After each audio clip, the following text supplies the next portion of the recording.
What is up? Welcome into the Early Edge College Football Preview Show, Week 12 edition. I am your host, Alan Bell. We've got a great show lined up for you today. So you know what? Let's not waste any time. Let's get right to it. Bring in the stars of the show. And look at them. Look at the boys looking great. And I'll tell you what, we'll go ahead and bring up how we did last week. Another week, guys. Look, we are sitting 58.1% against the spread this season. You guys continue to be above that 500 number, 7-6 last week. Well done. I mean, seriously, just another strong week, man. You guys are crushing it. Michael Roberts, how we doing, buddy? We're doing excellent, man. Ready to go. Ready to hear what the guys have to say and bet accordingly. I love it, man. Chip, how we doing? We're good. We're good. I like to see the because as I told you last time, I'm gonna move on to the next week. You know, flush it and forget it. Keep it moving. I get it from golf, right? You gotta have a short memory.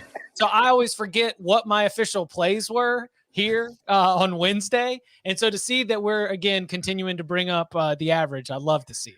You know, you and the maestro, Larry Hartstein, you guys are exactly right in the sense of you place your bets, you hit your bets, you move on. You don't even think about it the next day. Just snap and clear, man. Like 100%. It's awesome. Yeah, it's great. Tom, how we doing, buddy? I'm good. It's a good thing that we have been winning lately because I had to spend a whole bunch of those winnings today when I had a guy here working on the house, as we talked about before the show started. So good to know all that gambling money's going to good use.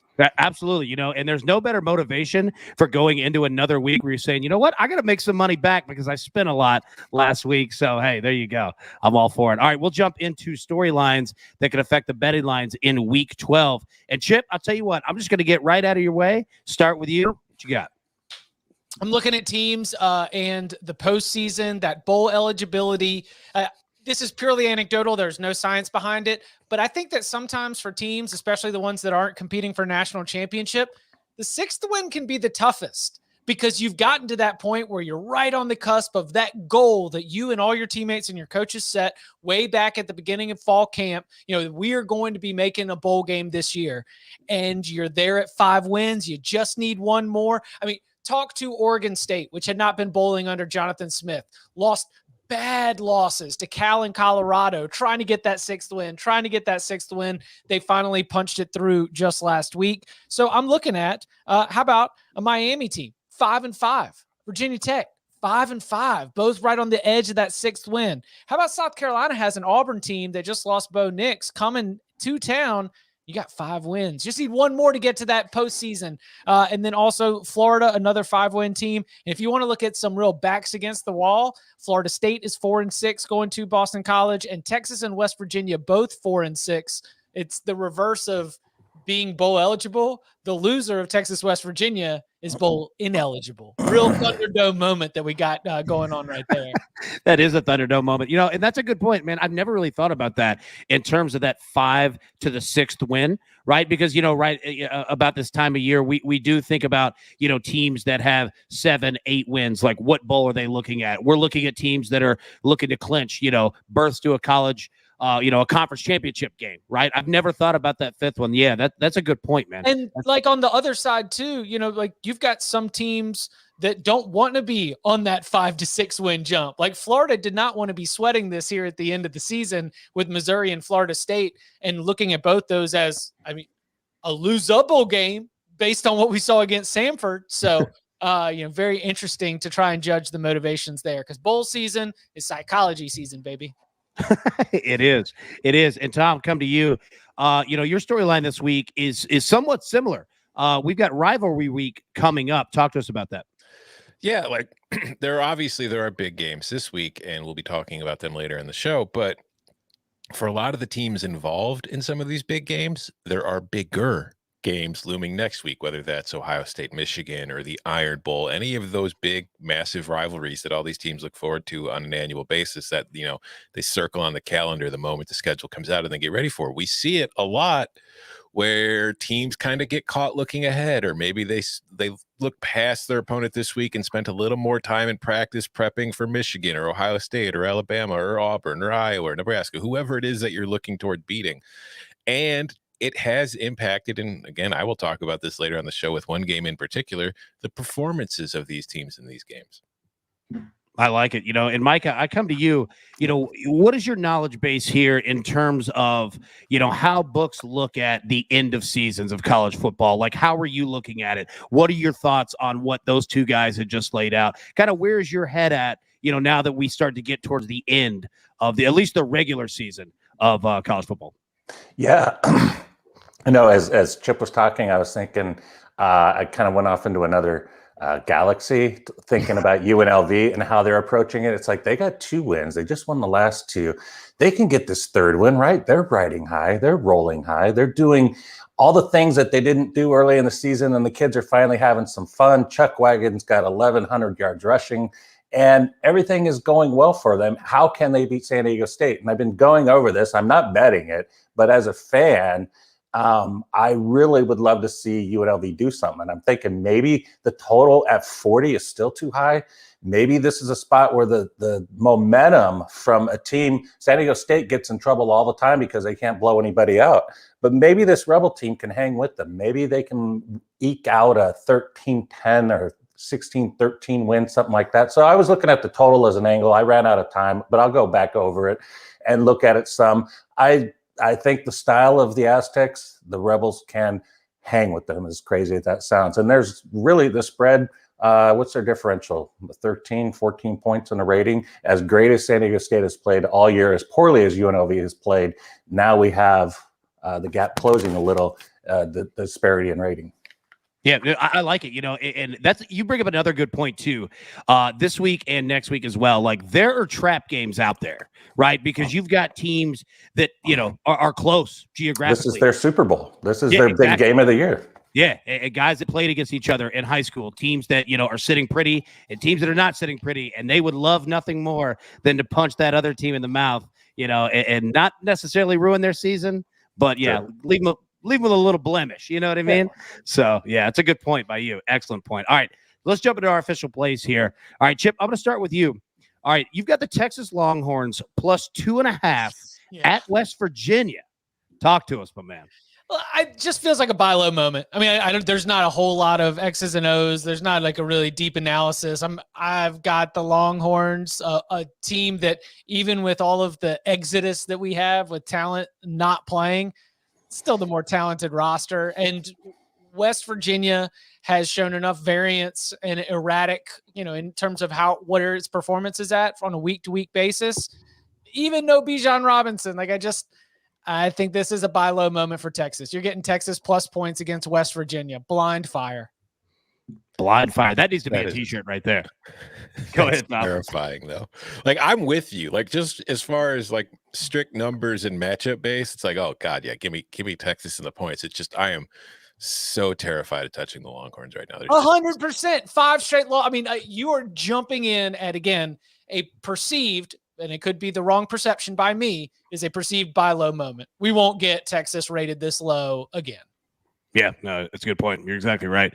All right, Tom, coming to you, buddy. Virginia Tech, Miami, under 55.5, man. Break that one down. Yeah, I like Miami on the spread here a little bit, but I think the under is a smarter play. I really wish it was at 56 instead of 55.5, but I still think 55.5 is a solid place to get it. This is a situation where I think offensively, Miami's taken a step forward in recent weeks with Van Dyke at QB, and Virginia Tech has gone the complete opposite direction. They've been terrible on offense. They just fired their head coach. Maybe we get one of those kind of, dead cat bounce things that we see sometimes with teams when they fire their coach, but I don't feel like Fuente's dismissal is going to be the kind where it's like the players are super happy. Like, I don't really think there were problems between the roster and the coach as much as it was just performance based. So I could see this team being kind of deflated, which will hurt them in this game. And then also part of this is the weather forecast right now, because there's supposed to be a lot of winds for this game this weekend as things stand, which, as we know, never really hurts our ability to get an under. So first off, I agree with you. Like, when coaches get let go, like sometimes locker rooms and staffs are happy. Mm-hmm. I agree. I don't think this is one at all where anybody's happy. I could see them coming out absolutely flat. And also I love when Chip sticks up when you say that. When you say the word, there's going to be wins, right? Like just when he just pokes up. Yeah. This is my first. This is the first time every week. I mean, there are some viewers that also, tune into the Cover 3 podcast. We got a lot of crossover audience here, Alan, and I appreciate them sticking with us for 2.5 hours every single week. But this is my first time that I get to hear the wind report. So you are seeing my honest, unfiltered reaction to finding out about the weather for the upcoming Saturday. I do have to say, I've been fans of you guys, for a while, and I love you guys' show. You're right. Like, there is a lot of crossover in terms of, people that you guys brought over to watch this one, right? And first off, hey, thank you and welcome in, obviously. But two, I love how engaging you guys' show is and all the little quirks and things that you guys have. It's fantastic, man.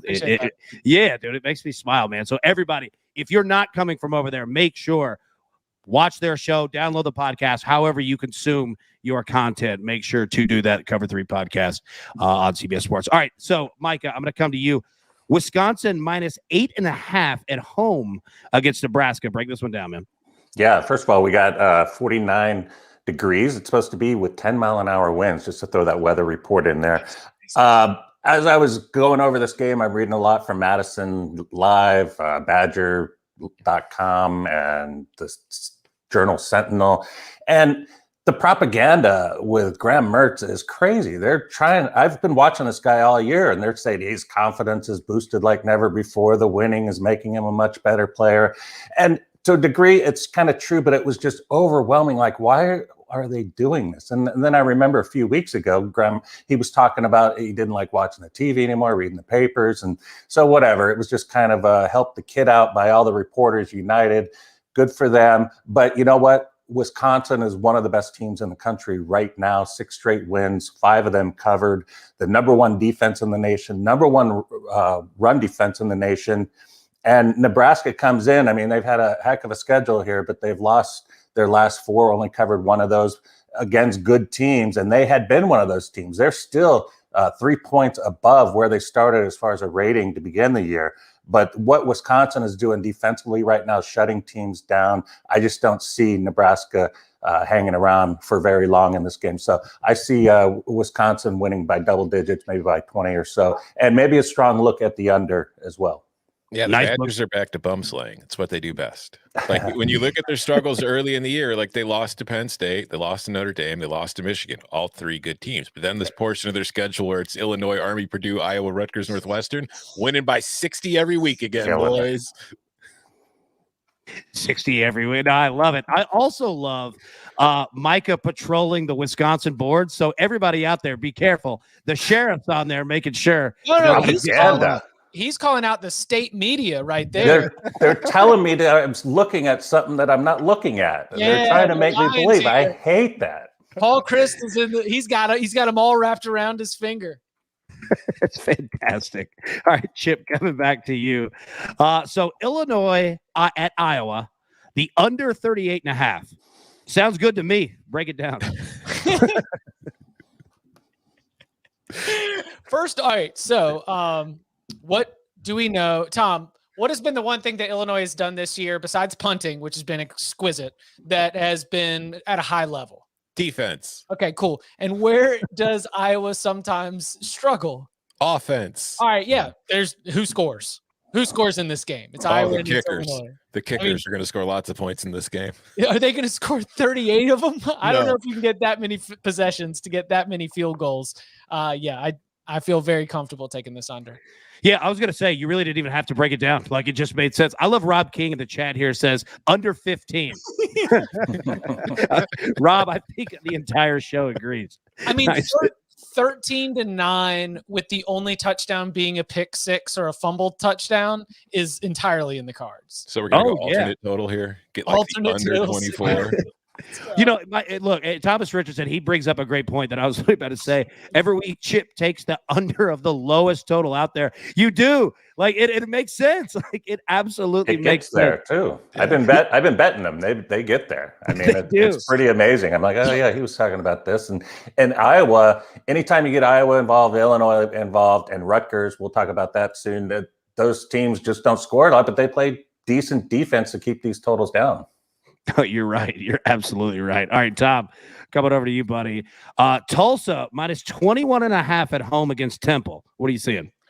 Oh, this is another storyline I was considering for the week, but we are fading the teams that have quit, and Temple has quit. Like, if you've watched them the last few weeks, there has been very little effort in trying to fight back in football games.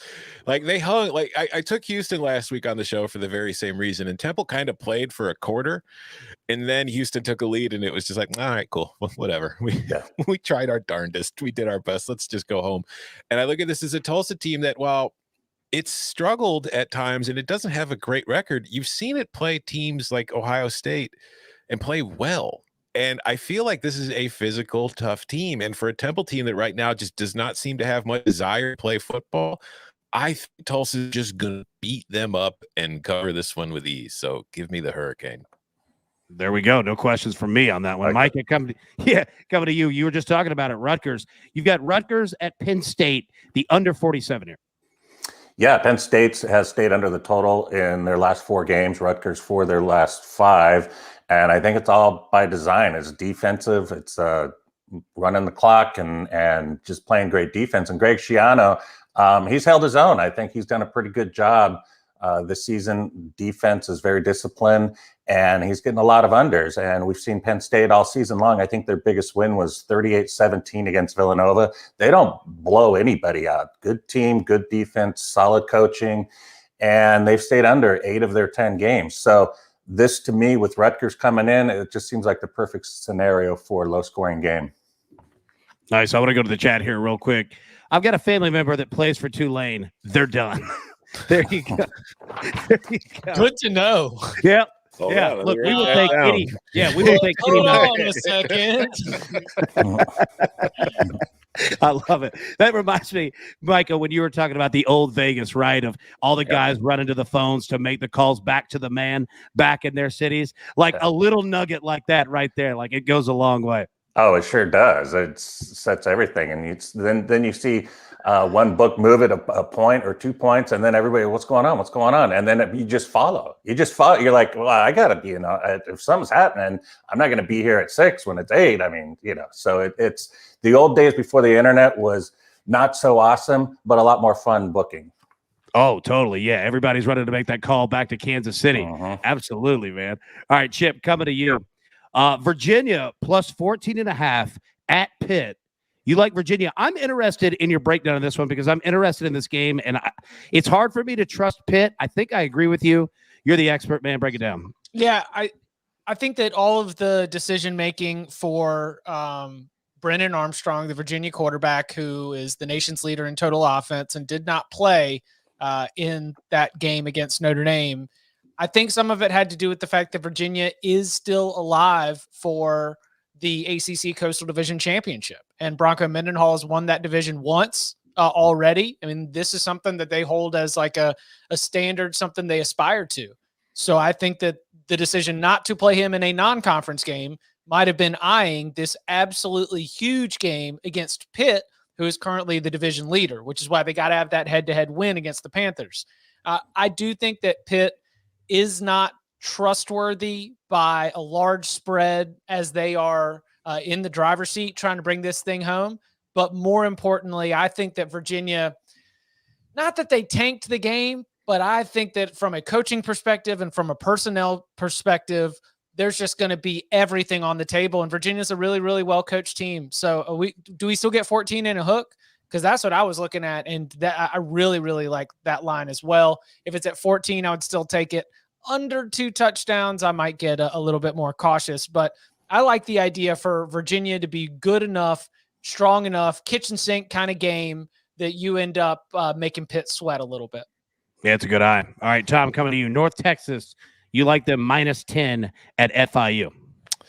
Same situation as the last pick. FIU in the last week has fired its athletic director, and then it fired its coach, Butch Davis, who then, shortly after being fired, went to the first media member he could find and told him about how FIU and the school were sabotaging the football program, which typically does not give you a lot of confidence about how that team is going to perform going forward. Like if the coach is out here saying that the school is sabotaging the program, I can only wonder how the players feel about it. And it's the same situation too, where if you've seen FIU play at all in the last few weeks, this is a team that kind of knew what was coming for a while. And they've known it. And now that the coach is gone, I don't know how much accountability you're going to see in that locker room and on the sidelines and on the field for this game. So North Texas is not a great team, but North Texas is a team that's not quite as bad as its record suggests. So yeah, it's scary to take the Mean Green on the road as a double-digit favorite, but I'm doing it because if the Panthers score more than 10 points, I will be shocked. Yeah, that Butch Davis story is wild. I was reading parts of it, and him arguing about a backdrop and which sponsorships are there, and one was for his camp. Yeah, that's a wild story. Wild story. I'm with you, though, that doesn't exactly give you confidence in betting that team. Yeah, I think they just want to end this season and get it on home. Mike, I'm going to come to you here. Well, actually, Mike, I'm going to hold on. You've got 3 more picks, and you guys all have some picks on our big games. I'm going to hold off on those. So, Mike, I'll come back to you here in just a minute. Chip, throw it to you. UCLA -3 at USC.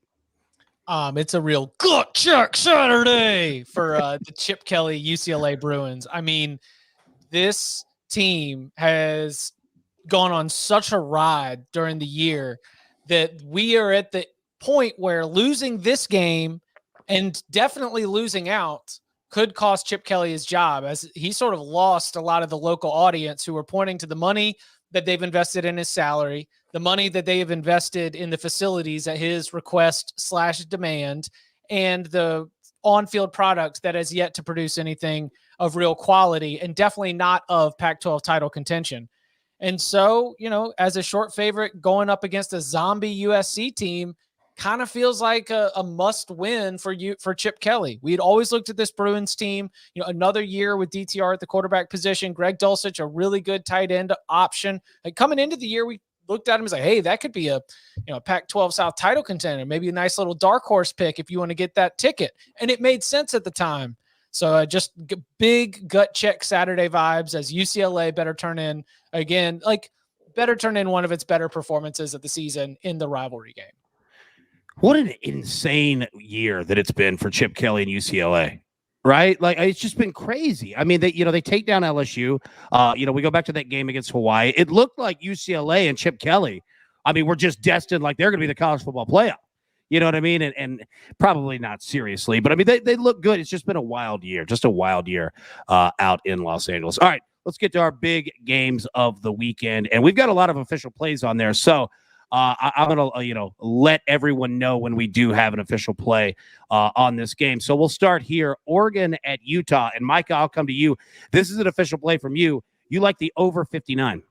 Yeah, and I looked at the side, and I'm looking at the number, and I'm trying to figure out, I've got like a 4.5 point disparity from Oregon to Utah. And I know the altitude's in effect. It's a great home field advantage, but you can't have your full home field advantage to the number when you're not as good as a team that's coming in. So I think right there, just them being favored is an error. But I like the over much better. And that's even though we might have 40% chance of rain. And of course, you got the altitude, 51 degrees. But the over, everything points to the over there, just the pace of both teams coming in. And I know Oregon is really good against the run, but what I'm seeing lately out of Utah, 6 of their last 7 games winning, they have gone over the total in their last 6 games total. So they've been doing what they want offensively and also allowing some. So everything that I looked at just added up to, even with the possibility of rain, of this thing getting over. I had about an 8 point variance in the total. Nice. Tom, you like Oregon +3 here. Yeah, emphasis on the like.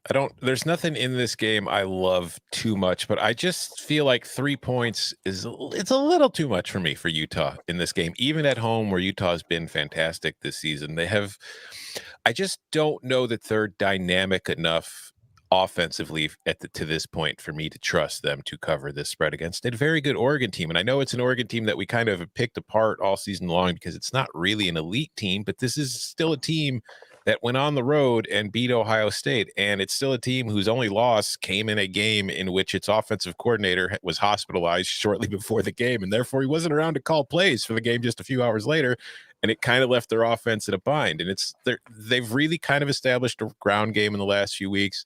Dye has taken off. I think defensively, they had injury problems earlier in the season. They're getting healthier. Kayvon Thibodeau is still a monster, and that entire defense is improving. I just feel like we're a little the college football world in general has been a little too dismissive of Oregon, and I'm kind of trying to buy back on some of that a little bit here by taking the points. I see it. Yeah, I see it. Now, Chip, coming to you. You like the under in this game. What are you seeing out of it? I don't think either of these offenses has a real advantage in terms of hitting explosive plays or being real dynamic.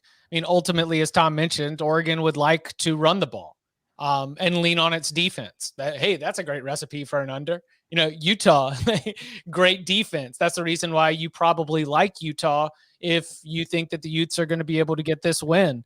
I just don't see on either offense enough truly dynamic, explosive, intimidating players to think that this is going to be a shootout. So if it is a shootout, it's because we've gotten at least 21 points of defensive or special teams touchdowns. Because I do think we do have some playmakers. Like there's a Kayvon Thibodeau scoop and score. That is 100% in the cards somewhere.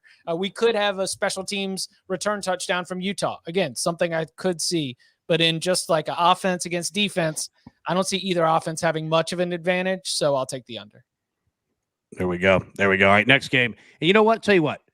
We're going to start a little our fun for the week. We are going to give away a year-long subscription to SportsLine, or if you already have a year-long subscription to SportsLine and you do end up winning and you would like maybe an Early Edge t-shirt or some other piece of merch, maybe even a Cover 3 podcast piece of merch, I tell you what, I will take care of that and get you all set up. So what you have to do right now is we're going to break down Iowa State at Oklahoma, okay? Oklahoma is a 4-point favorite, a total of 60.5. So this one is going to come courtesy of our man, Micah Roberts. He has an official play on this game, so he is going to go last.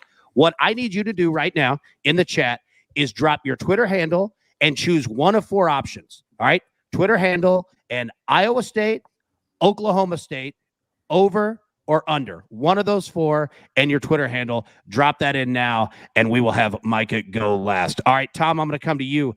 You like Iowa State +4 in this one? Yep, Iowa State's back in the role it was born to play. Spoiler. Like this is a team where Matt Campbell is at his press conference, I think today or yesterday, talking about how the goal was never to win the Big 12, which great. I'm sure it was one of the goals, but I just think that this is a team that came into the season with really high expectations, which I think Chip and we were pretty vocal about all year long, probably too high of expectations for this team coming off the year. And they've played to what they are, a very good team, but not an elite team. And I think now people have kind of written them off in a way, and they're facing an Oklahoma team that's coming off a loss, is still alive for the Big 12, is still alive for a playoff berth.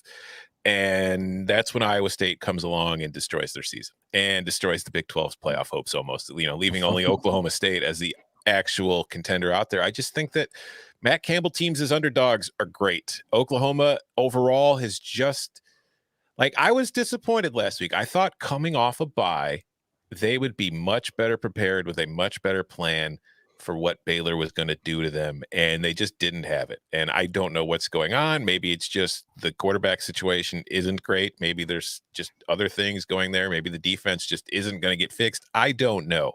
But when I watch this Oklahoma team, I've been waiting all year for them to flip the switch, and maybe they flip it on Saturday, but I'm not going to bet on them to do it. So I'm going to take Iowa State the points. It's funny how every week Oklahoma becomes our therapist couch. Like we just don't know. We just don't know what to do with them in terms of up, down. I agree. Like your breakdown of that, Tom, was absolutely perfect and kind of symbolizes the entire Oklahoma season that we've had. Chip, coming to you. You like the over in this game. Break it down. Oklahoma home overs. Doesn't just roll off the tongue. It's also been profitable in the Lincoln Riley era. It does roll off the tongue. Yeah. There are some obvious, pause that you might have just based on how inconsistent this team has been offensively. But again, let's zoom out. Let's look at the full sample size of the last 4-ish years with Lincoln Riley.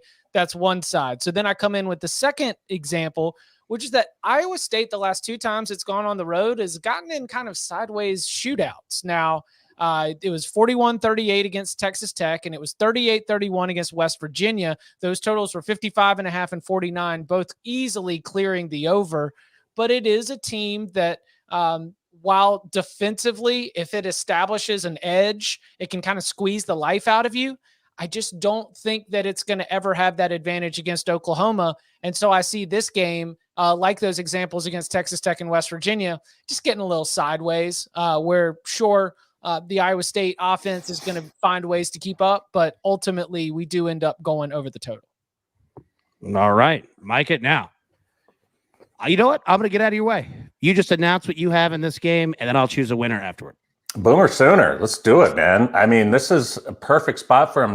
They've been waiting to lose all year. Somebody please just lose so we can get on with our game plan that we want to do. So they got that out of the way. They're ready to roll. And I'm looking at the spread. This is what came out first. So when I did my first variations for my numbers to what the spread is, I'm like, is this on a neutral field? Because I got Oklahoma 5 points better on a neutral field than Iowa State. And this is what we're looking at here. I mean, I can at least give them, let's at least give them 4 points, maybe 5 for home field advantage. So that's looking at double digits in my eyes on this game. And they're just more relaxed. They lost. Okay, now, do you want to play in the championship? All right, we got to take care of this game, win this game. Undefeated season, that's out the door. Now we restrap up, we go, and we beat a team that just lost to Texas Tech. So I just think this is a spot that everybody gets better. I think the quarterback situation, I think he's already announced that it's going to be Caleb Williams again. So, yeah, I feel good about Oklahoma this week. I think the home crowd, everything's going to be a good victory for them. There we go. There we go. And congratulations, speaking of victory, to Marty Turner at Marty Turner 1983. You have just won, courtesy of our man Micah Roberts here. I'll get with you after the show. Yep, and well done on that. Okay, so next game here, we are going to break down Arkansas at Alabama. All right, Alabama's at home, a 20.5-point favorite, a total of 57.5. No official plays, but some likes on this game. I'll tell you what, Mike, I'm going to come back to you. You like Alabama minus 20.5. Yeah, I don't love. I'm not playing it. I had to pick something here. The total was too hard for me, both sides over, and I got to make a case for everything. And I keep going back to the fact that Alabama, I mean, the LSU, really 6 yards rushing? 6 yards rushing from Alabama?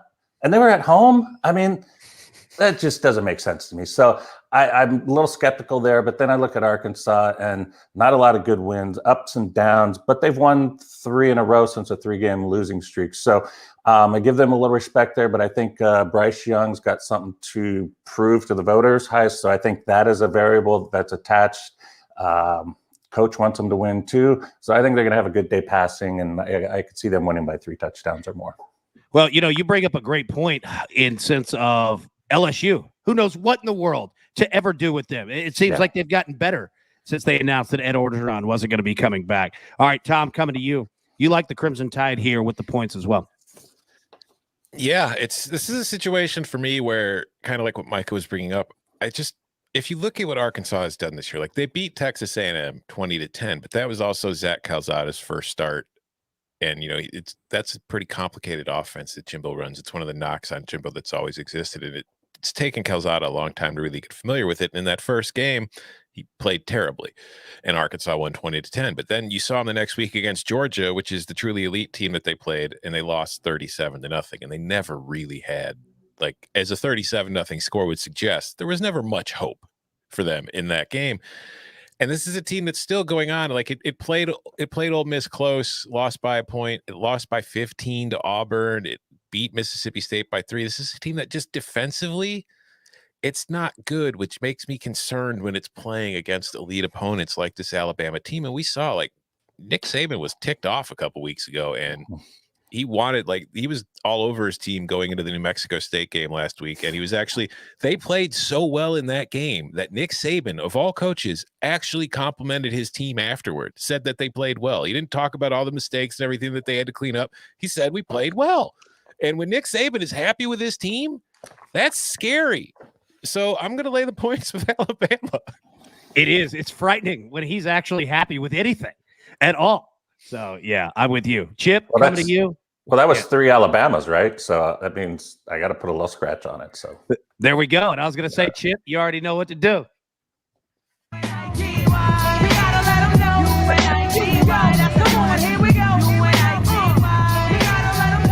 So when we saw Arkansas, its defense got exposed in that 3-game losing streak. We started the season, and there was the win against Texas and the win against Texas A&M. And Chip, don't refer to yourself like that.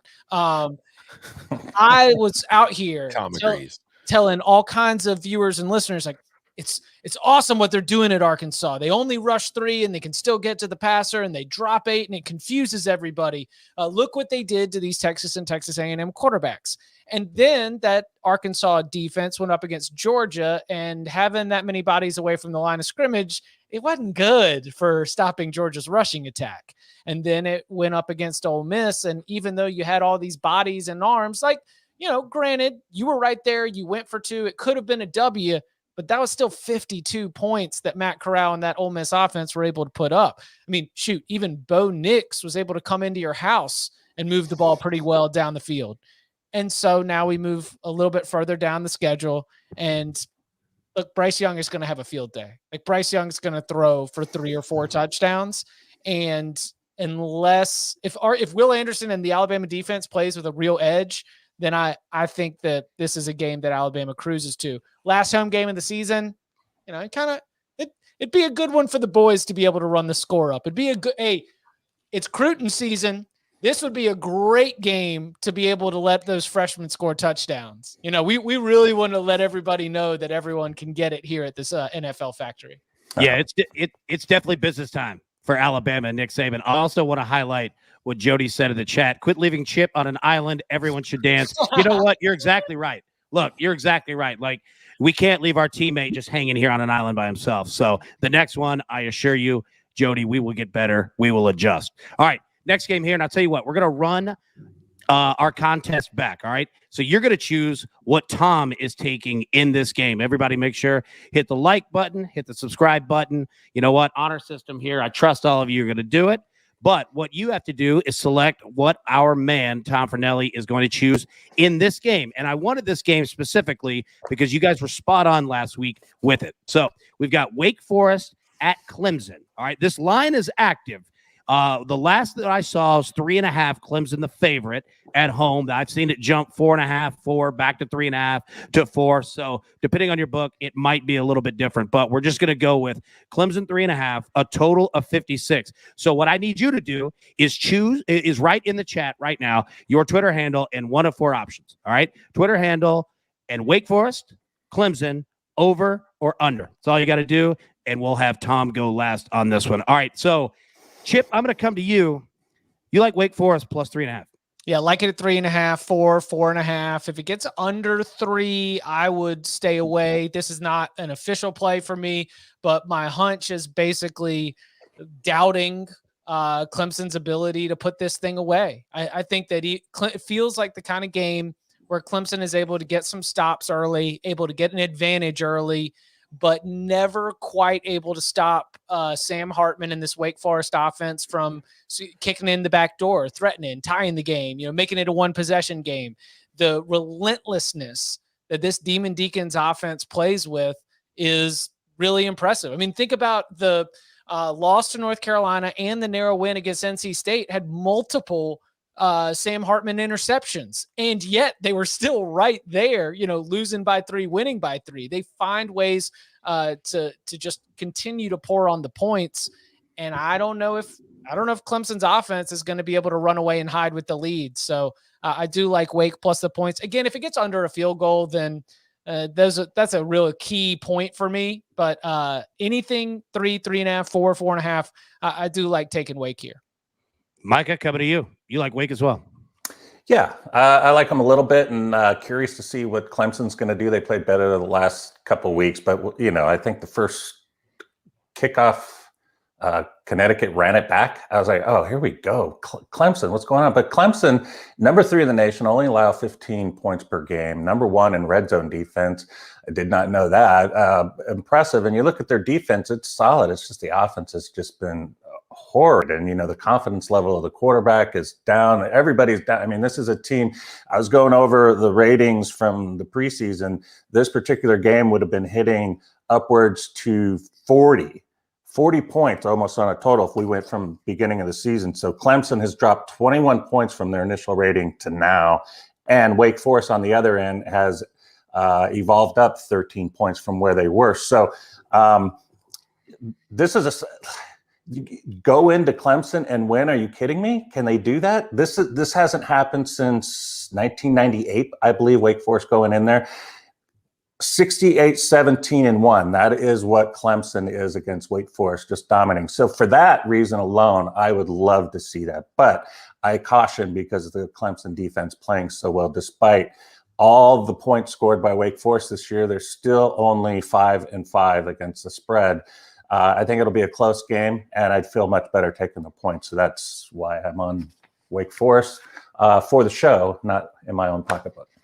There we go. All right, Tom, I'm going to get right out of your way, buddy. What do you got? Wake Forest games tend to look the same. Since the start of October, Wake Forest has played 6 games. This is the points they've allowed in those 6 games: 34, 37, 56, 7, 58, and 42. Duke was the team that was only responsible for 7 points. Any other team with a pulse is putting up at least 35 points against this Wake Forest defense. It has fallen apart over the last 2 months, but it hasn't really mattered because offensively, as you guys were discussing, they still score a ton of points themselves. The lowest scoring game of any of those 6 games was that Duke game. It was 45-7 final. It was a 52-point finish. Everything else has been in the 70s and 80s. The total for this game is 56. We're taking the over. I know that Clemson's offense has been a problem all season long, but guess what? I think this Wake Forest defense is going to be the cure that takes care of Clemson's offensive woes. They're going to be feeling great about themselves come Saturday night. I don't know who's going to win. I think Clemson probably wins because I think talent-wise and defense-wise they're better. But again, it's the ACC, so who the hell knows? But I do know that there's going to be like 70 points scored in this game at a minimum. We're talking 38-35 kind of final, which is way above where this total has it. Well, there we go. And we're also going to make a GIF out of Chip hitting the phone, putting the bet in right there. That was fantastic. Yeah, that was the second time this show that I've been like, excuse me. I love that pick. You know what? I'll say this. I love that. And also anybody else in the chat, I mean, you know what? We're not going to dox you here. Like if you have family members on a team and you've got a nugget for us, we are not above making money off that. I assure you there, and we will not get you in trouble. No, but I mean, like that's just like a really just sharp analysis. Like Micah and I are sitting here, and I'm putting myself in the headspace of like rooting for Wake Forest to kick in that back door. Just take the over. If Wake Forest is even in a position to be within 1 score, the only way that game script plays out is that there's been a lot of points. I like Tom's point. And using your analogy right there, you're right. The best way to enter a hotel is the door being open for you. Take the over, right?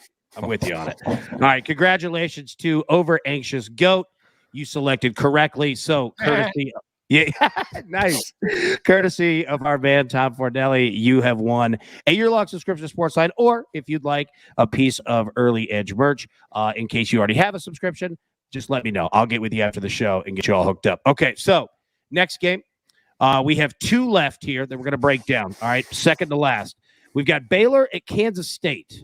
Baylor, a 1-point favorite. Total of 50. Mike, I'm coming to you. You like Kansas State +1 at home? Yeah, I like them. Didn't bet them, but it's one of those spots like Baylor instantly. I mean, how do they get up for this game after last week? Are they thinking we're going to the national title? What is the motivation here for them after the huge win last week? Kansas State, Chris Kleiman, he's done an amazing job this season. And Skylar Thompson, 4 straight wins, managing the game well. It looks like the same script every time out for Kansas State, and then they end up winning the game. And So it looks cheap for Baylor here, and they played extremely well last week to get the win, but they're not going to have the fans there. And what's the weather like there? We've got 61 degrees, 7-mile-an-hour winds. Not bad. So I'm going to just go ahead and go with the Kansas State model that has been successful at home, especially. Nice. Chip, coming to you. You like Kansas State +1 as well? Yeah, danger zone time window. It's where dreams go to die. You play at 2:30 Eastern. You play at 5:30 Eastern. If you play any time that's off our normal syncopation, then you are destined for one of those panic moments. I mean, the original panic moment is Michigan and App State on Big Ten Network, having everyone scramble to order the Big Ten Network. Genius. But this is just like you're going to be looking around and you're like, wait a second. I think number 11 Baylor is going to lose. Now, anybody who's been betting this game or analyzing this game would know, hey, that's always been a threat. Kansas State is a 1-point favorite. Of course, Baylor is going to lose. But all the normies out here that think they're too good for the betting lines, this is the ripe spot for the Bears to go down. Kansas State has already far exceeded the expectations of where we thought the Wildcats would be in the preseason. It's a very good football team. They've been able to sustain a midseason slump and injuries, and I just like where they're at right now, playing at home. I do wish, even though Baylor's really like run head, or I guess I think that Baylor is better running the ball than they are throwing the ball. I do wish that we had the little apple with like 15 to 17 mile an hour crosswinds for just the full Kansas State effect. But I'll take anything I can get for a Wildcats win. The real Manhattan. I love it. Yeah. Mm-hmm. All right, Big Tom. You like the under here? Yeah, it's not something I love, but I think as long as it's over 49, I think it's probably the better play in this game than anything.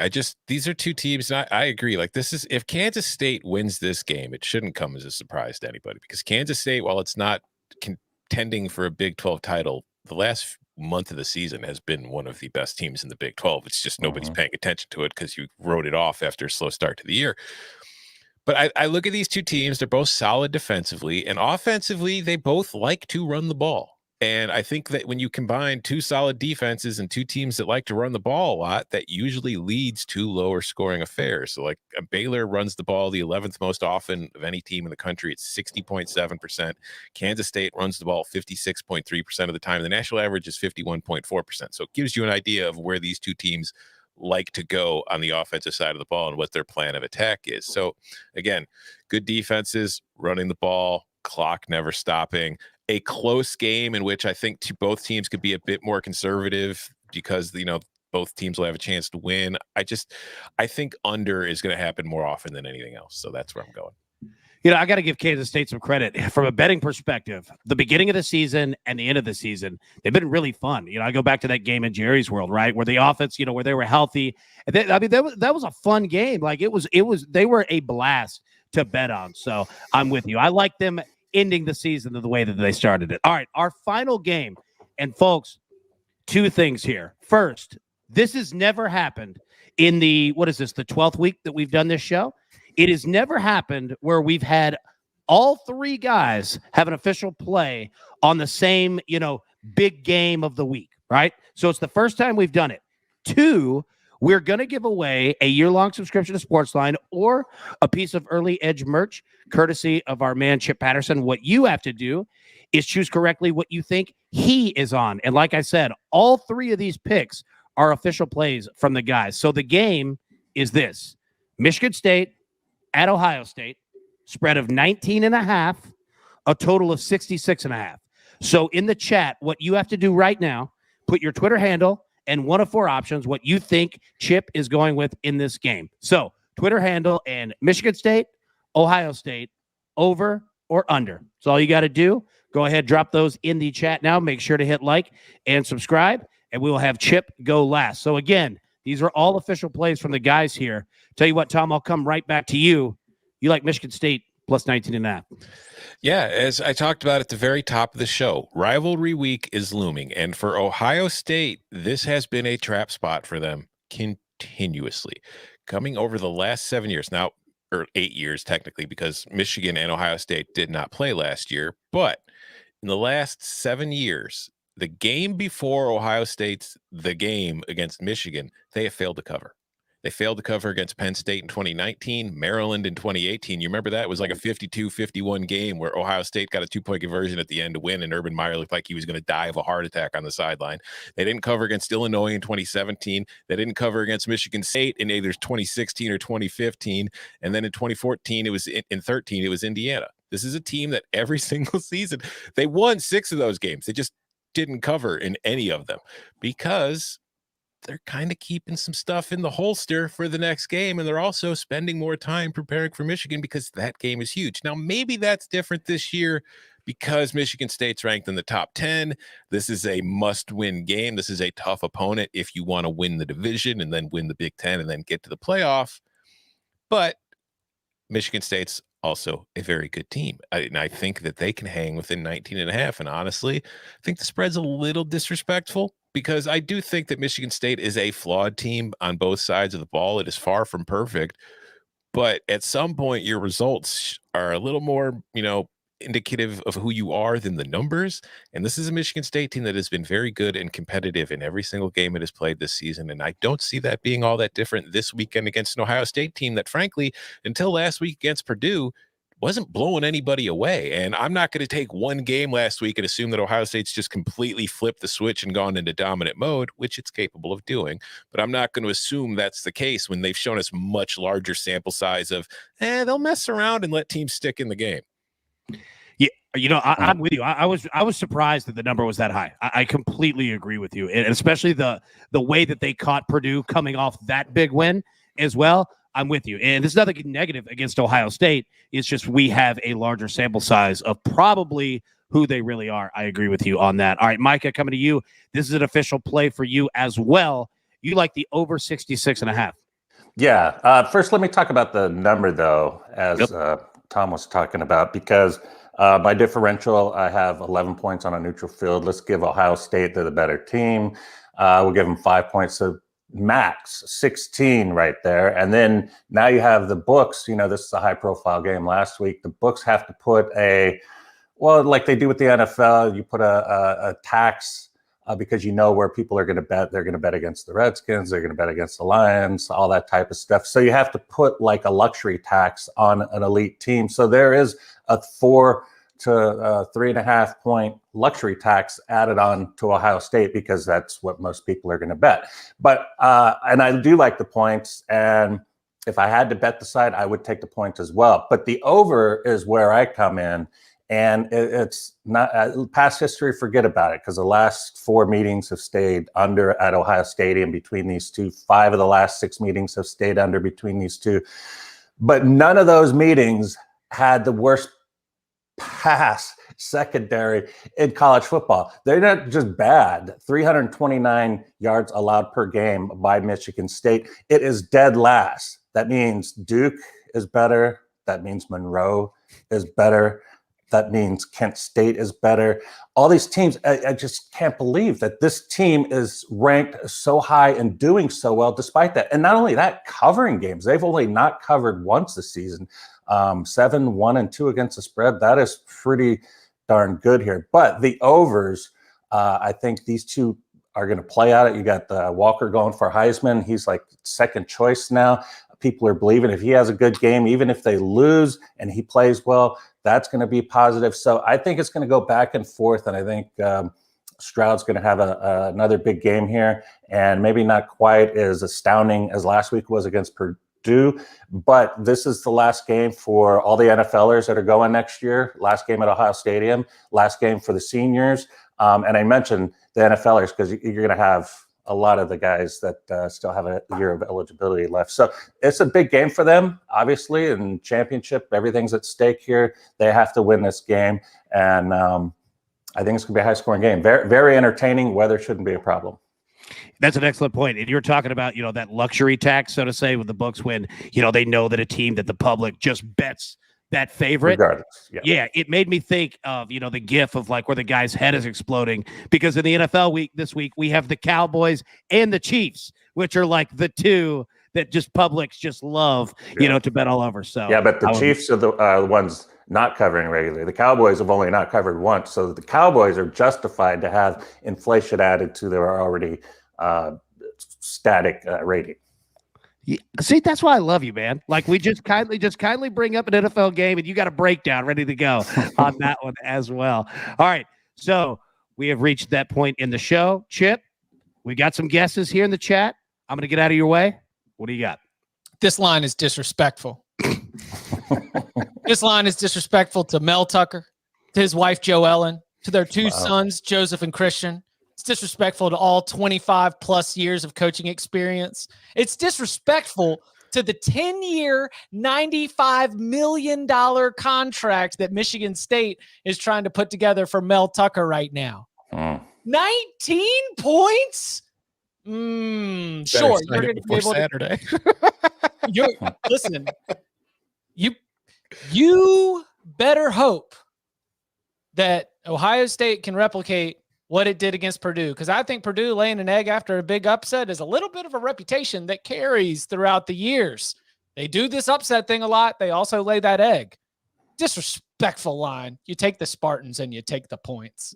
And by the way, yeah, that is a Gary Parrish Eye on College Basketball podcast bit. I have to shout him out and tell everybody to listen to the Eye on College Basketball podcast, because that makes me laugh every single time. And when Tom said disrespectful, I was like, you know what? It is disrespectful.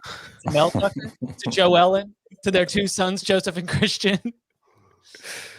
I love that. I didn't know it came from Gary Parrish. I thought you were just friends with the family. I was like, look, we got to trust this guy. Like, no. Listen, I saw Chip looking something up on his computer while Micah was talking, and I was like, what's he looking up? And then I realized what it was. Yeah. Go ahead. I was going to say, like, I don't hate the over. I mean, like, I'm obviously agreeing with Tom on taking the Sparty. But I mean, if Michigan State's going to cover, then it's probably because they're scoring points. Yeah, it's a good point. It's a good point. I also love that anytime when you are on a show live, when you see your buddy furiously typing on the computer, like looking something up, you're like, the hell is he up to? Like, what is he about to come with? I love it. Congratulations to Andrew Robertson at Duck Sports Stat. Chose correctly with Michigan State. I will get with you after the show and get you all set up. So, as the coach would always say, get out your paper, get out your pencil. Let's pull up the recap of the show. And, of course, it does look glorious. Chip Patterson is on Texas plus 2.5, Michigan State plus 19.5, Illinois, Iowa under 38.5. Love that. Virginia plus 14.5, UCLA minus 3. Tom Fornelli, Virginia Tech, Miami under 55.5, Michigan State plus 19.5 as well. Tulsa minus 21.5, and North Texas minus 10. Our man Micah Roberts is on Wisconsin minus 8.5, Rutgers, Penn State under 47, Oregon, Utah over 59, Michigan State, Ohio State over 66.5. Excuse me, and Oklahoma minus 4. So I'll leave that up. Well, actually, you know what? You can pause it. You can hit it. You can grab it. So what I always want to do, again, and I mean this honestly, you guys take so much time out of your busy weeks to come on and jump on with us. It is greatly, greatly appreciated. I want to make sure to give you time to plug what you guys are working on and what everyone needs to go check out, download, read, you name it. Micah, start with you, buddy. You're always covering every sport here at SportsLine. What are you working on this week? Well, I'll be doing some money moves for college football tomorrow, and Friday I'll be doing the money moves for NFL, how that works, and then just going to watch some games, college basketball, trying to get adjusted on the ratings there. That is fast and furious, moving too hard to keep up with, but I'm getting there closely. And the NBA started to even out. Some of the top teams showing themselves who they are, playing with consistency, and like I say, always with NBA, just ride the streaks, be sure who's playing and back-to-backs, but ride the streaks with these guys and ride the streaks with the bad teams, and you're going to do okay betting the NBA. Everybody make sure, go check out Micah's work. Is coming all throughout the week. Tom, come to you, buddy. What do you got? Obviously, check me out on the Cover 3 podcast with Chip. Our live Blocks pod is Thursday morning at 11 Eastern. Also, just follow me on Twitter at Tom Fornelli. You could keep track of everything I'm up to. I have my NFL picks column coming out tomorrow, as well as my college picks column. And on Friday, with soccer returning from its international break, I will have my corner picks column with my favorite soccer plays from the week. And you can read just the rest of my general dumbass thoughts there, too. Sign me up for that one. Chip, what do you got, buddy? If you go on Google and you put in Tom Fornelli author, it will bring up a CBSSports.com author page for Tom Fornelli where you can access his NFL picks, his corner picks, and all of his college football content. I do. You should too. Yeah, listen to us on Cover 3, youtube.com/Cover 3, live 11 a.m. on Thursday and also on Saturday night. That was a tremendous plug. Well done. Everybody, seriously, make sure, check out what all three of the guys are doing. Really, I couldn't thank you guys enough. I know how busy you guys are, and you take the time, take an hour and more every single week to come on with us. So it is very much appreciated. Everybody, thank you so much for tuning in. As Coach always says, let's take these straight to the pay window. So for Chip, for Tom, for Micah, for the entire Early Edge crew, you know what? We'll see you tomorrow morning. Everybody, good luck. Do you want best bets in your feed every single day? All you have to do is hit that subscribe button to stay up to date with all things Early Edge.